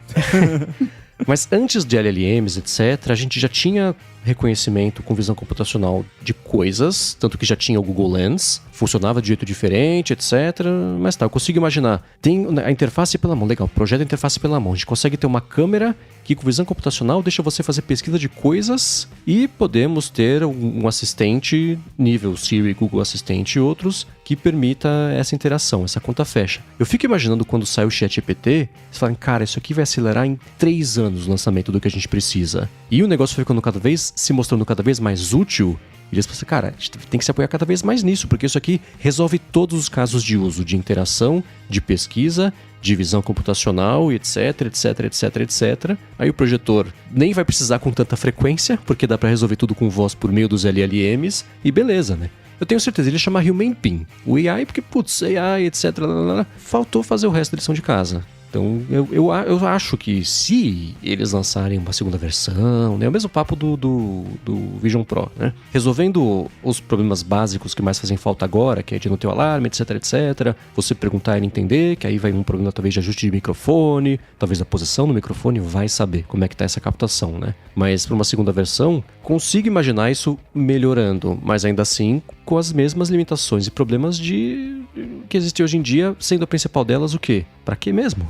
Isso não tem como fugir, porque eles não deram uma resposta. E quem quiser fazer essa pergunta vai ser mó chato, daqui a um ano a mesma pergunta. Mas é a pergunta certa também.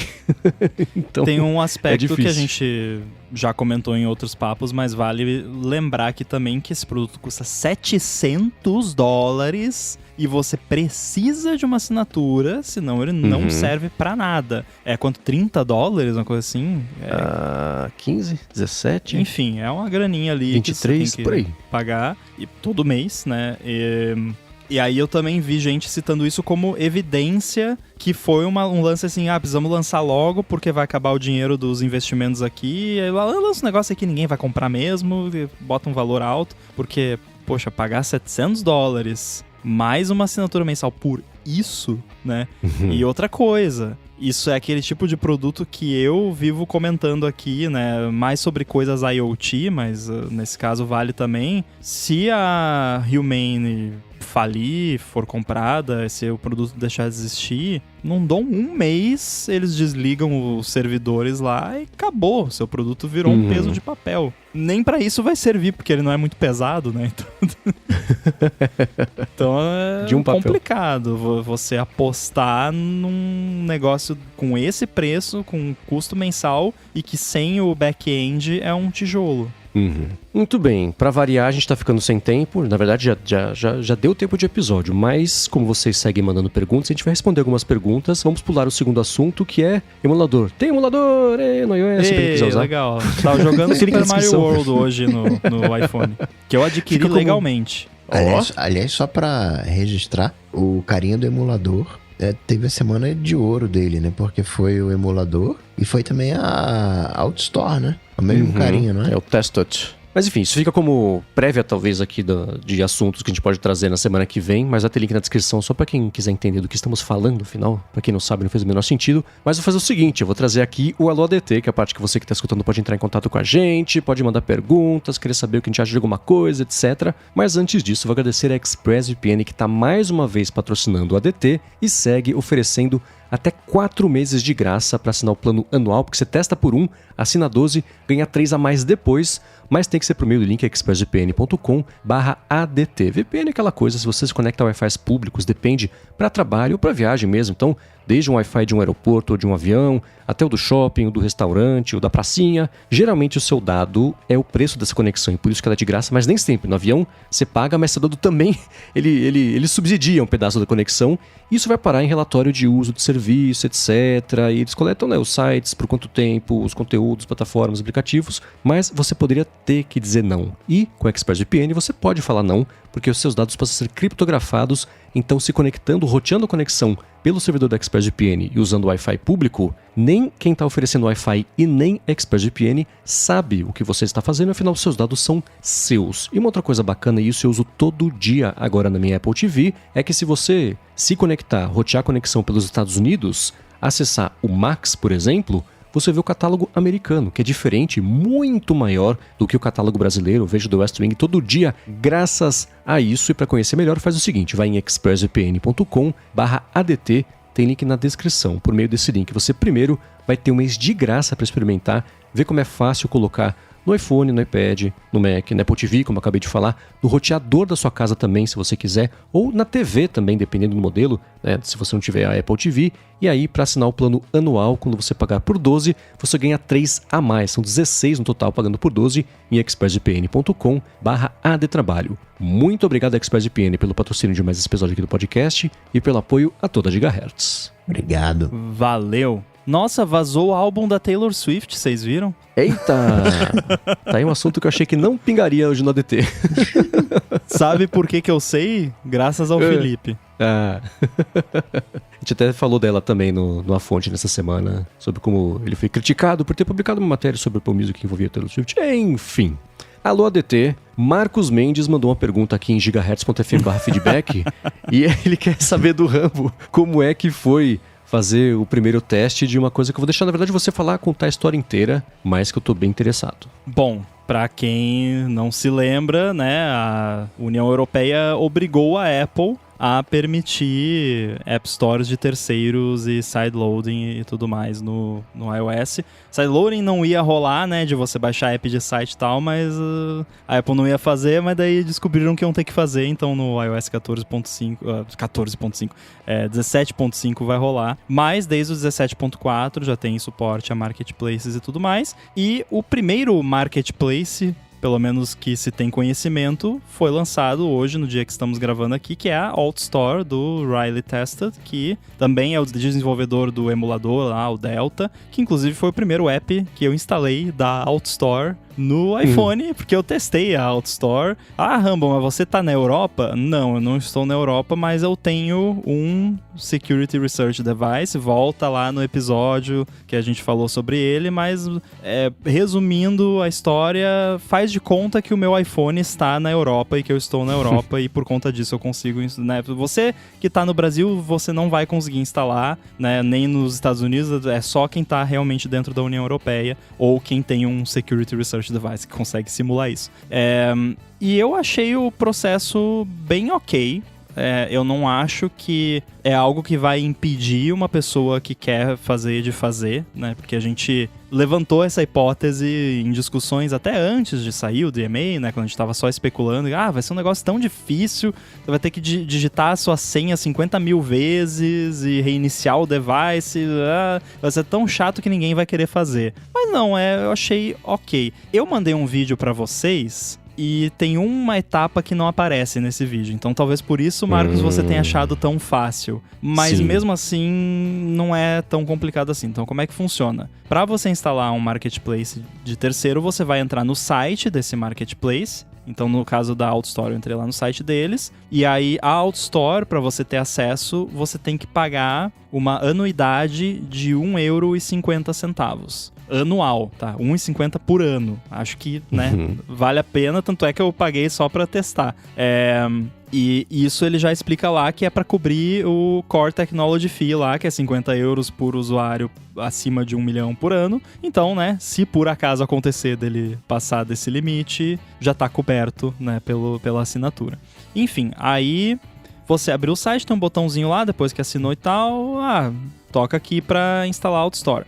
Aí, quando você toca nesse botão pela primeira vez, aparece um aviso do iOS, você não permitiu a instalação de marketplaces no site outstore.io. Aí tem Learn More, né? Go to Settings, blá blá blá, tá, beleza. Aí eu abri os ajustes e aí no topo já dos ajustes, tipo quando você manda um profile pro iPhone que fica lá no topo, profile, aí tava lá, allow, outstore, não sei o que. Fui lá, dei ok, aí ele autentica com Face ID, não precisa digitar a senha. Voltei no site, cliquei no botão de novo, aí ele confirmou, quer mesmo instalada, ele mostra um screenshot, dá uma tela bem bonitinha até, vocês viram ali, explica tudo, como é que funciona, ok, instalou, beleza, aí ficou o ícone lá, né, como se fosse o ícone da App Store, né, na verdade é o ícone da Outstore, não da App Store, né, mas enfim, é um ícone é um app, é só um app. Aí eu abri a Outstore e, enfim, aí o Marketplace em si, que é um app por si só, que você instala através de um site, o que já foi, tipo, foi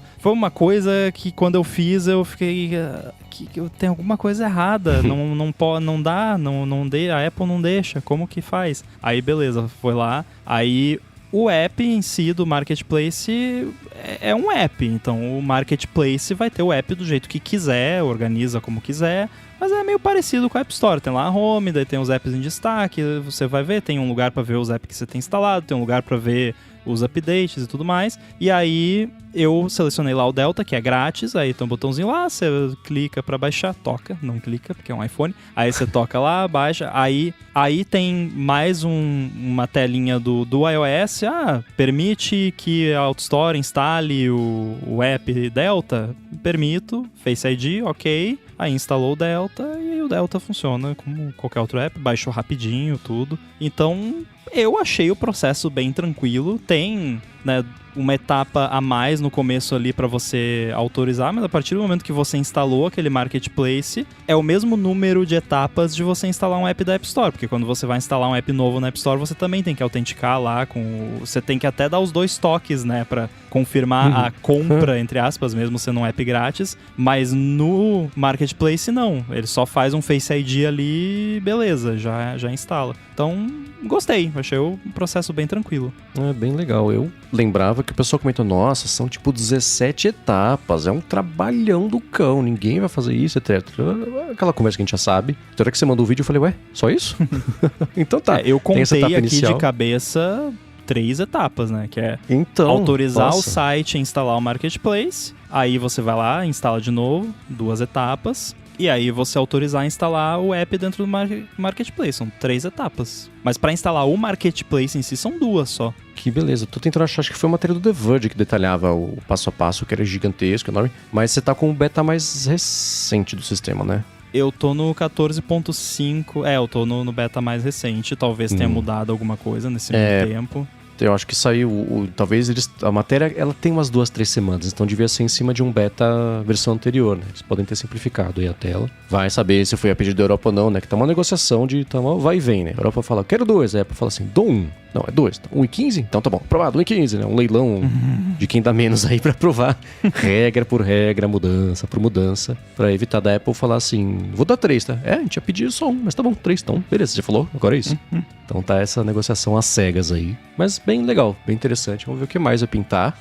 E se isso, como a gente comentou na fonte, eu e o Felipe essa semana, faz a Apple ver o impacto e mudar as próprias regras, né? Como foi o caso de emuladores, né? Tá todo mundo especulando e não vi nenhum motivo para discordar que ela só permite emuladores agora, porque as App Stores paralelas na Europa vão permitir isso e é um filão grande e ia ser a oportunidade de ensinar muita gente o caminho das pedras, e a hora que a pessoa já tá com a loja paralela só para rodar o Dr. Mario e rodar outras coisas e pronto, tá feito estrago, né? Então esvazia um pouco aí o motivo da galera instalar pro sideloading e deixa na App Store uma coisa que até agora não entendo como é que o departamento legal da Apple não entrou em combustão espontânea instantânea quando ela anunciou isso, porque esse é um vespeiro legal que, sei lá, é muito maluco que isso esteja acontecendo, mas está acontecendo. Então, certamente vai pintar mais vídeos, né, desse processo de instalação, e se isso acontecer entre a gravação aqui e a publicação do episódio, eu coloco na descrição, mas muito doido ver como, entre aspas, tá fácil agora fazer isso.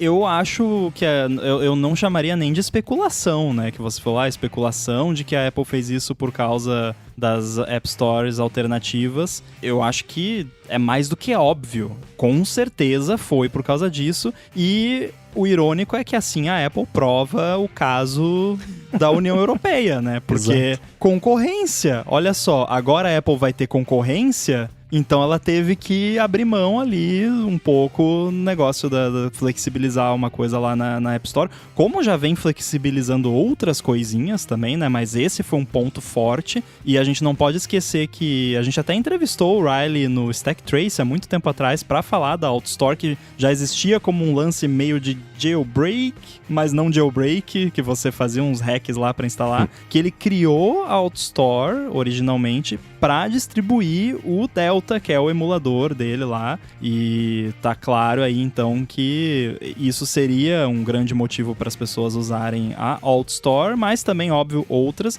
e isso tem todos os componentes daquele viralzaço de TikTok, estilo que aconteceu com o Widget Smith lá de galera, olha só, eu descobri que dá pra você jogar joguinhos de Super Nintendo no seu iPhone, mas só se você tiver na Europa, hein? Porque esse aspecto de só se você tiver na Europa é ainda mais viral porque tem o aspecto, ironicamente, de gatekeeper, que tipo, olha só que legal que a gente que mora na Europa tem e você não, né? Então, eu acho que é batata, assim, a questão de... Já deve ter, se procurar no TikTok, alguém já fez um vídeo mostrando, olha que legal que dá. E o lance legal da Apple, eu acho relativamente tranquilo, porque nenhum emulador tem o jogo lá nele, né? Se a pessoa quiser baixar o jogo, botar lá, a pessoa bota, assim como...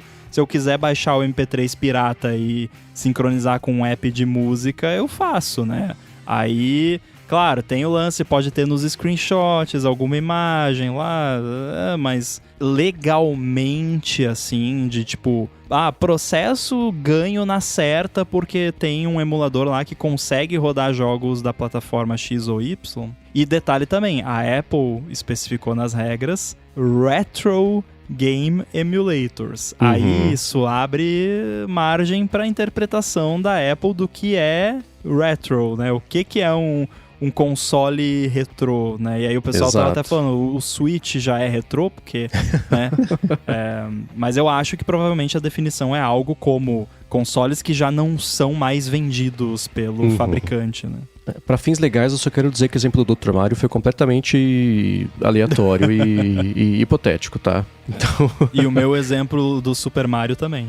Tá, então estamos entendidos. Muito bem.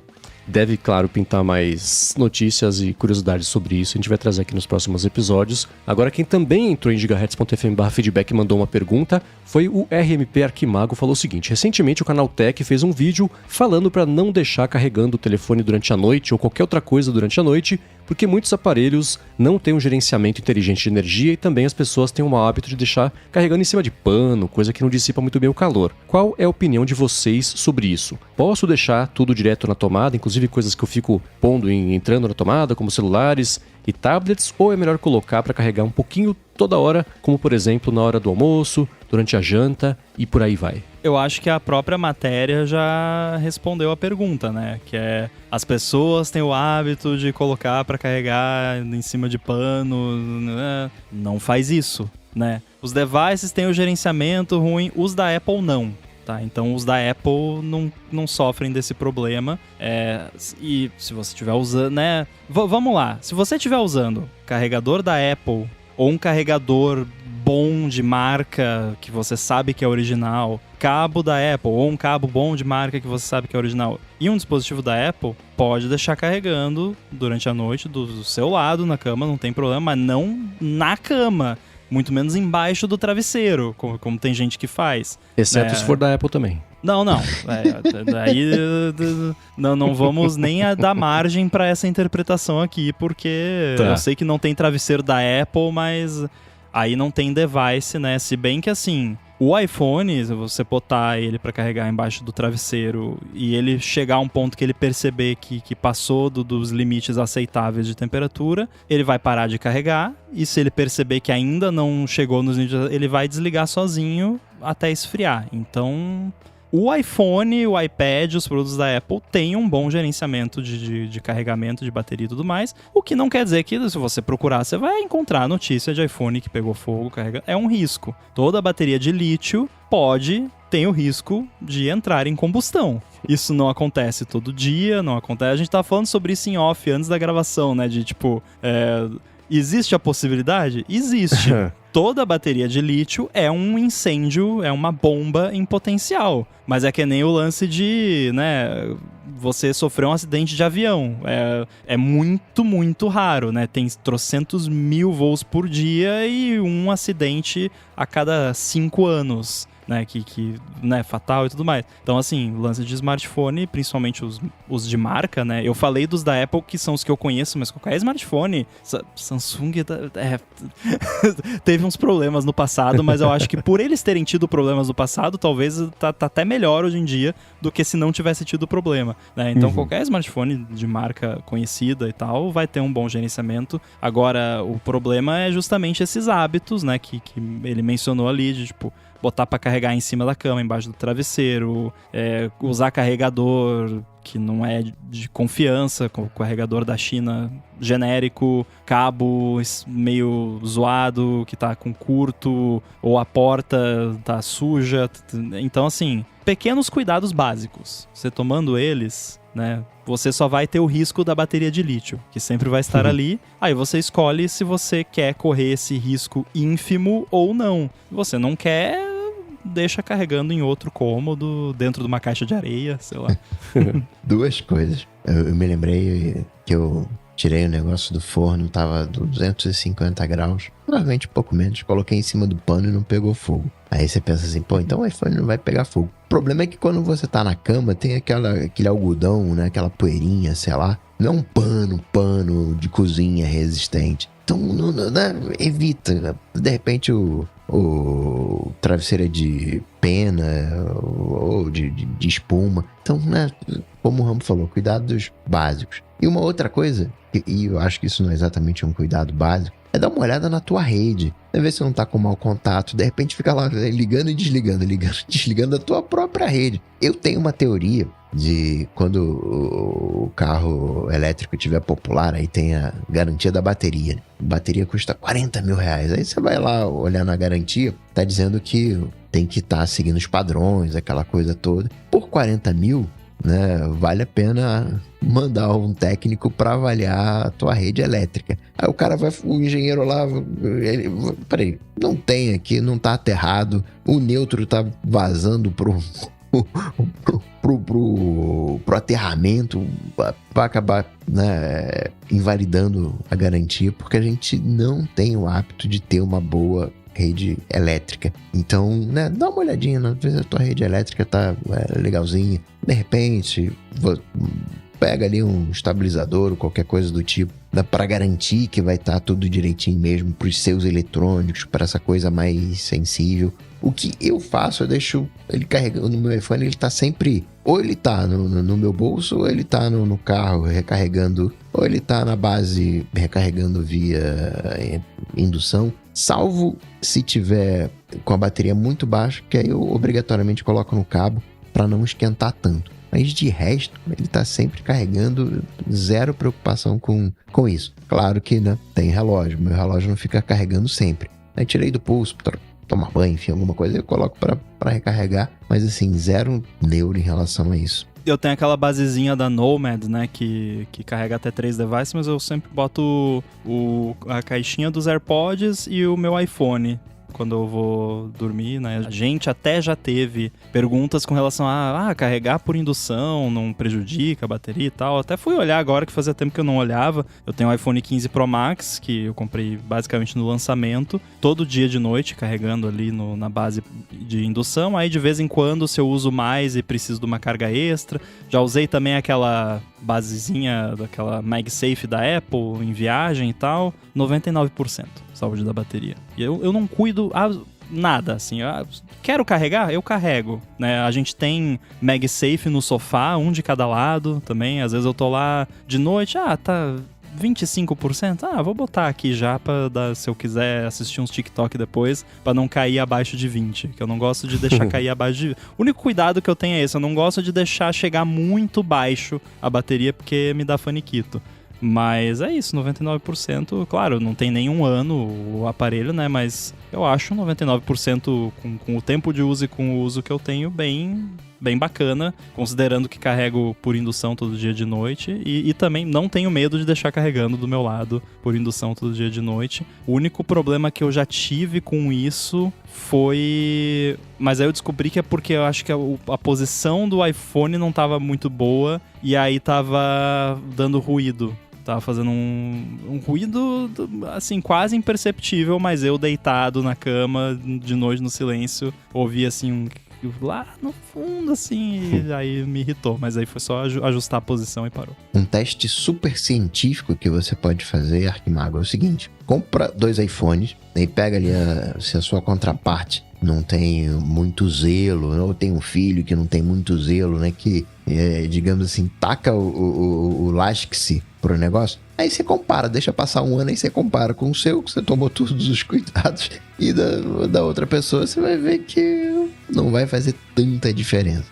No caso dele, ele tá se referindo mais à questão de, sei lá, pegar fogo, né? Aí tem N outros aspectos também. Tem esse de saúde de bateria. E aí tem gente que tem umas crenças malucas que a energia que emana do celular, isso aí pra mim é pior que horóscopo, assim. Não existe evidência científica nenhuma. Então esse negócio de, não, mas o sinal do Wi-Fi mexe no seu cérebro e aí você não dorme tão bem... Não. Talvez possa acontecer de você ter uma certa ansiedade de pegar o celular no meio da madrugada, como eu sei que o Mendes já comentou que tinha essa, né, meio que uma ansiedadezinha assim de, deixa eu ver, né? E aí quando vê, e mexer no celular no meio da madrugada é terrível pro sono, então... Isso realmente eu não recomendo. Se você não consegue resistir de mexer no celular, se ele tá do lado da cama, não deixa, né? Mas daí é um motivo muito válido pra fazer isso. Eu uso sim, também o tempo inteiro carregando uma basezinha da Basis que o meu irmão me deu e é tanto o iPhone quanto o relógio. Os AirPods eu carrego só quando precisa ainda, mas é porque fica meio craudiado também aqui, senão é essa basezinha. Se fosse mais confortável de colocar, talvez eu deixasse também, né? Mas também, você falou aqui agora, eu olhei pela primeira vez, desde a última vez que isso foi assunto, tô com 88% de saúde da bateria e não me importa. Não é... Como eu passo o tempo inteiro com ele carregando, tanto faz, porque ele tá com 10%, né? O tempo que eu passo fora de casa... Comprei... Lá vem o fresco. Foi na Espanha há 1 ano e meio. Podia estar um pouquinho melhor, mas como você disse que deixa carregando o tempo todo... então, faz isso. Faz sentido estar um pouquinho abaixo. Eu saio da cama, dependendo do dia da semana, entre as 7 e as 9 e volto pra cama, dependendo do dia da semana, entre as 10 e a 1, 2. Contabiliza aí umas 3, 4 horas fora do carregador por motivos de vida ao longo do dia. Então, tá usando, tá? Tem mesmo esse desgaste, mas... É a vida. Volto pro papo de quantidade infinita de coisas quase dá pra me comprar ao longo do dia. E a saúde da bateria do iPhone se não tá em último lugar, tá bem próximo disso. Isso foi meio que um meme há muito tempo atrás. E hoje em dia daria pra fazer uma versão atualizada, que era tipo a pessoa mostrando como seria a sua vida se você fosse seguir todas as orientações que dão de negócios. Aí era mais relacionado à saúde e higiene. Tipo, não, porque você tem que escovar os dentes por não sei quantos minutos, não sei quantas vezes por dia. E aí você tem que comer uma maçã por dia. Tem que comer não sei quantos gramas de ômega 3. E aí quando vê, tipo, não ia sobrar tempo no dia. Você ia precisar de dias de 50 horas. Aí soma isso tudo... Você ainda tem que se preocupar com o iPhone, que quando que carrega, quanto tempo, mais um negócio... Não, mas tá gastando o SSD do meu Mac Mini e as notificações... Gente, não. A tecnologia tem que nos ajudar e não nos atrapalhar. Então, se for pra ficar se preocupando com isso... Não vale a pena. Mas só pra complementar, eu quero mencionar aqui, porque o Coca falou de rede elétrica, né? O maior orgulho que eu tenho da minha reforma do apartamento aqui não é o design, não é a decoração, não é o cimento queimado, o sofá, sei lá, é a rede elétrica. A instalação elétrica aqui realmente ficou muito bacana. E não fui eu que fiz, porque eu não tenho qualificação para tal, mas o cara que fez aqui era bom e seguiu todas as minhas solicitações, as que eu sabia o que eu tava falando, porque as que eu não sabia eu falei, você sabe isso aqui? Sei, então por favor. E ficou bem bacana mesmo. Então talvez eu poderia carregar um carro elétrico sem perder a garantia. Difícil ia ser subir ele até o 7º andar. Muito bem, para encontrar os links do que a gente comentou ao longo do episódio, vai em gigahertz.fm/adt/374 ou também tem nas notas aqui no episódio, no seu app de podcasts. Obrigado, como sempre, a Vero, assinatura de cafés especiais ExpressVPN, pelo patrocínio do episódio de hoje, a vocês que avaliam, recomendam, ajudam o ADT a chegar cada vez mais longe, ao Edu pela edição mais uma vez, e aos adetensos e mais detensos lá em gigahertz.fm/apoio. E por fim, e não menos importante, a vocês, Rambicoca, pela coapresentação de mais um episódio. Como ousa falar correto essa palavra? Né? Não que pode, horror. né?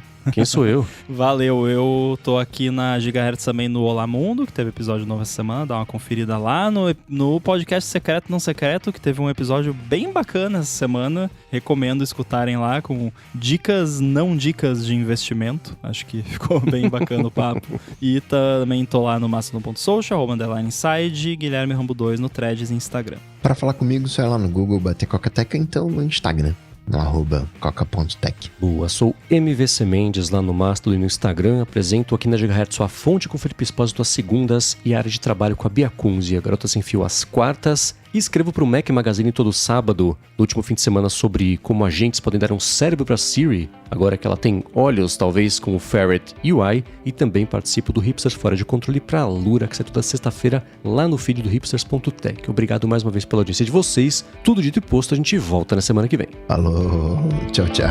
Valeu!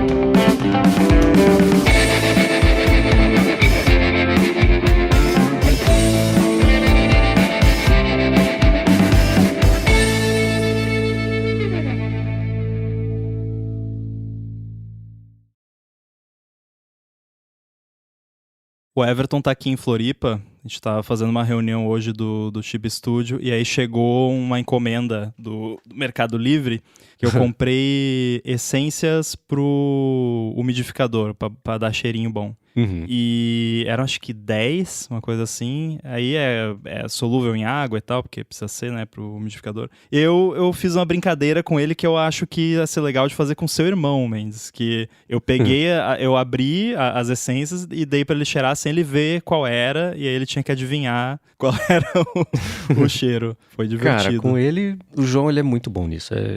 É absurdo. Eu falei pra você, uma vez que a gente foi no Coffee Lab. Você entra no Coffee Lab, tem um corredor enorme, vai até lá no fundo. E aí a gente entrou, e ele falou que cheiro de... Tipo, era o cheiro de uma fruta... carambola. O lugar é de café, aquele cheiro forte de café. Carambola é muito carambola. específico. Então, e aí é porque tem um pé de carambola no fundo do negócio. Assim, o cheiro é o fundo do corredor, você vira à direita, tem lá. Ele acerta, ele é muito... Assim, é a profissão dele, né? Que nem se olhar um código, você bater o olho e falar... Tá, agora você achar o bug sem bater o olho, cheira esse código e acha o bug. Aí é diferente, aí é o que ele faz. Aí eu tô usando agora eu nem sabia, olha só, eu adoro o tempero, a erva, mas, nossa, ficou estranha essa frase. Calma, gente, não é a que vocês estão pensando.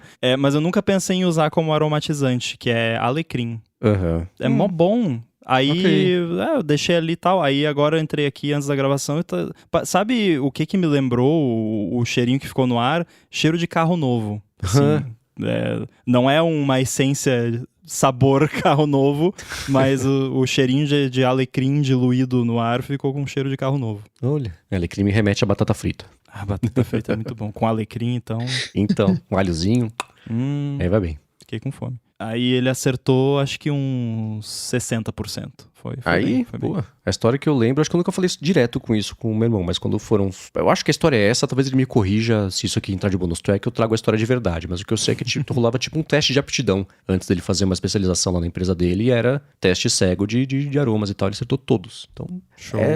Rola. E acontece comigo, porque eu também comecei a brincar junto. Eu também parei de olhar, eu olhei só os 2 primeiros, não, deixa eu brincar também. E aí acontece a mesma coisa que acontece com o joguinho ouvindo as músicas lá. Que eu reconheço, eu sei o que é, mas eu não sei dar um nome pra aquilo. Eu tenho exatamente esse problema com cheiros óbvios. Assim, às vezes, sei lá, a gente tá no mercado, eu sinto um cheiro ruim assim, que eu falo, putz, eu reconheço esse cheiro, eu não sei o que é, sei lá, né? Aí a Lari fala assim, nossa, cheiro de vinagre. Eu falo, puta, vinagre, pode crer, é vinagre esse cheiro, assim. Eu sou incapaz de puxar associar o cheiro à identificação. É tipo olhar pra uma cor e falar, cara, como é que chama essa cor? Alguém fala vermelho, fala, nossa, óbvio, é vermelho, tô ligado que é vermelho. Mas se não falar, eu não acerto. Pra qualquer cheiro, é bizarro. A Lari às vezes bota um tempero, alguma coisa, tem a salada assim, eu mastigo e falo, nossa, o que você pôs aqui? Uva? Ela fala, cara, é abacaxi. Ah, pode crer, abacaxi. Uma fruta meio azedinha. Eu não consigo não, eu sou muito ruim disso.